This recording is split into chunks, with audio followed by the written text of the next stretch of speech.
ഈ ഒരു ചാലഞ്ച് ഞാൻ ഓൾമോസ്റ്റ് 1 ഇയർ മുന്നേ ചെയ്തതാട്ടോ. എന്റെ മടി കാരണം എഡിറ്റ് ചെയ്യാനെല്ലാം വൈകി. സോ ഈറ്റിംഗ് ഓൺലി ബനാന ആയിരുന്നു ചാലഞ്ച്. ആൻഡ് ഇനീഷ്യലി അത് 7 days ചാലഞ്ച് ആയിരുന്നു. പിന്നെ തുടങ്ങി കഴിഞ്ഞപ്പോൾ 3 ദിവസമായി. ആൻഡ് സെക്കൻഡ് ഡേ അച്ഛൻ പുറത്ത് നിന്ന് ഫുഡ് കൊണ്ടുവന്നപ്പോൾ അത് ഒരു ദിവസവും ആയി. ചാലഞ്ച് സ്റ്റാർട്ട് ചെയ്യുമ്പോഴുള്ള എന്റെ വെയിറ്റ് വാസ് 60.35 kg. ഇനി എന്തൊക്കെയാ കഴിച്ചെന്ന് പറയാം. രാവിലെ ഞാനൊരു പഴവും പിന്നെ കട്ടൻ വിത്തൗട്ട് ആണ് കേട്ടോ കുടിച്ചേ.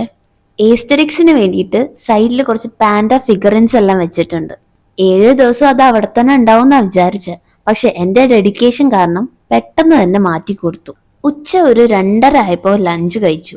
സെയിം പഴം ആൻഡ് കൂടെ കുറച്ച് ചൂടുവെള്ളം. ഡിന്നർ വരെ എങ്ങനെ ഒപ്പിച്ചെന്ന് എനിക്കേ അറിയുള്ളൂ. 9:30 ആയപ്പം ഒരു പഴവും കുറച്ച് വെള്ളവും കുടിച്ചു. And that's it. പട്ടിണി കിടന്നിട്ടാണേലും 88ലേക്ക് എത്തി. ഈ വീഡിയോ അത്രേ ഉള്ളൂ.